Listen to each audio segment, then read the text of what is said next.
श्री शिवाय नमस्तुभ्यम। भगवान शिव और उनके अनोखे भगत। भगवान शिव की तरह ही वो अपना जीवन व्यतीत करते हैं। सभी सुखों को छोड़कर भगवान शिव की भक्ति में लीन रहते हैं और उनके जीवन में काफी दुख आते हैं, परंतु वो भगवान शिव की भक्ति करना नहीं छोड़ते। ऐसे ही एक ऋषि थे, मार्कंडेय ऋषि, जिनका वर्णन कई पुराणों में आता है। आज हम इन ऋषि के जन्म व अमरत्व प्राप्त करने की कथा सुनेंगे। बोलिए श्री हरि विष्णु की। एक बार मार्कंडू ऋषि अपनी धर्म पत्नी के साथ पुत्र प्राप्ति के लिए भगवान शिव की घोर तपस्या आराधना में लीन हो गए। कई सालों की तपस्या से प्रसन्न होकर भगवान शिव ने उनको दर्शन दिया और वरदान मांगने को कहा। तब मार्कंडू ऋषि ने पुत्र रत्न प्राप्ति के लिए वरदान मांगा।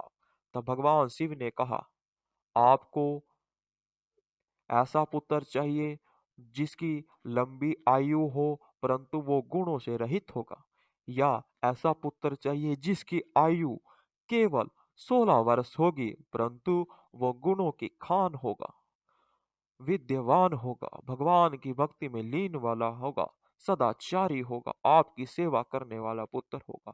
आपको दोनों में से किस पुत्र का वरदान चाहिए? तब मार्कंडू ऋषि और उनकी धर्म पत्नी ने सोच विचार करके कहा, हमको गुणवान, चरित्रवान, सदाचारी पुत्र ही चाहिए। तब भगवान शिव ने तथास्तु कहकर वहां से अंतर्ध्यान हो गए।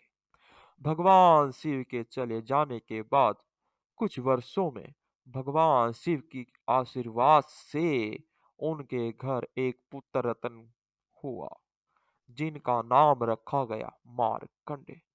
मार्कंडे की आयु जब 15 वर्ष पहुंची तब मार्कंडू और उनकी धर्म पत्नी चिंतित थे।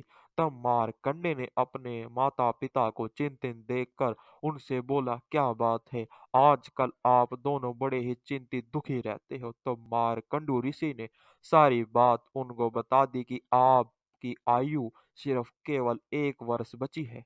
तब मार्कंडू ऋषि और अपनी माता की बात सुन के मार्कंडेय ऋषि ने कहा, पिताजी, माताजी, आप चिंता ना करें, आपकी सेवा के लिए मैं सदा आपके साथ ही रहूंगा। मैं भगवान शिव की घोर तपस्या करके अपनी आयु को और बढ़वा लूंगा। तब मार्कंडेय ऋषि ने भगवान शिव की तपस्या की और भगवान शिव के प्रसन्न करने के लिए एक मंत्र की रचना की, जिसे आज महामृत्युंजय मंत्र कहा जाता है। भगवान शिव की घोर तपस्या की और उस महामृत्युंजय मंत्र का जाप किया। तब जब मार्कंडू ऋषि के पुत्र मार्कंडे की आयु केवल कुछ क्षणों की थी, तब यमराज के दूत मार्कंडू ऋषि के पुत्र मार्कंडे जी को आत्मा को लेने के लिए वहां पहुंचे। उस शिवालय में पहुंचे जहां मार्कंडू पुत्र मार्कंडे ऋषि तपस्या में लीन थे, महामृत्युंजय मंत्र जाप करने में लीन थे। परंतु भगवान शिव की लीला ऐसी थी कि यमराज के दूत उस शिवालय के अंदर घुस तक नहीं पाए। आत्मा ले जाने की बात तो दूर ही थी। तब यमराज उन दूतों के वापस आने पर और पूरा वृत्तांत सुनने के बाद खुद ही मार्कंडे की आत्मा लेने के लिए उस शिवालय के पास पहुंचे और कई प्रयासों के बाद भी मार्कंडे की आत्मा को छीन नहीं पाए उनके शरीर से। तब हार कर उन्होंने अपनी पूरी ताकत से अपना मृत्यु पास उन पर चला दिया। मृत्यु पास चलने के साथ साथ भगवान शिव सदा शिव अपने अर्धनारीश्वर रूप में वहां प्रकट हुए और मार्कंडे को बचाने के लिए, यमराज को मारने के लिए तत्पर हुए। तब भगवान शिव और उनकी अर्धांगिनी माता पार्वती का जो रूप था, अर्धनारेश्वर रूप को देखकर यमराज भयभीत हुए।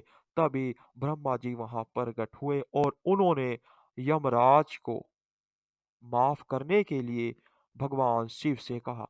तब मार्कंडे ऋषि ने भगवान शिव को नमस्कार किया और उनको शांत किया। तब जाकर यमराज का वध होने से बचा।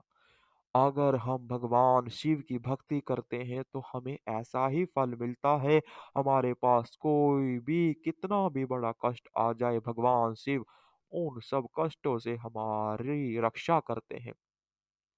भगवान शिव और माता पार्वती वहां पर आ गए थे। तब मार्कंडे ऋषि ने उन सब को प्रणाम किया, ब्रह्मदेव को प्रणाम किया, माता पार्वती को प्रणाम किया, सदाशिव को प्रणाम किया। मार्कंडा ऋषि जी ने माता पार्वती और सदाशिव की पूजा अर्चना की और मार्कंडा ऋषि ने महादेव से एक और वरदान मांगा। महादेव, आप कृपया करके मुझे दुर्गा सप्तशती रचना करने की आज्ञा दें। तब माता पार्वती और भगवान शिव ने दुर्गा सप्तशती रचना करने की आज्ञा आशीर्वाद मार्कंडे ऋषि को दिया। इस प्रकार मार्कंडे ऋषि ने अमरत्व का वरदान प्राप्त किया और अब तक मार्कंडे ऋषि जी अपनी तपस्या में भगवान शिव की पूजा आराधना में लीन है। बोलिए मार्कंडे ऋषि की, बोलिए भगवान सदा शिव की। हर हर महादेव। श्री शिवाय नमस्तुभ्यम।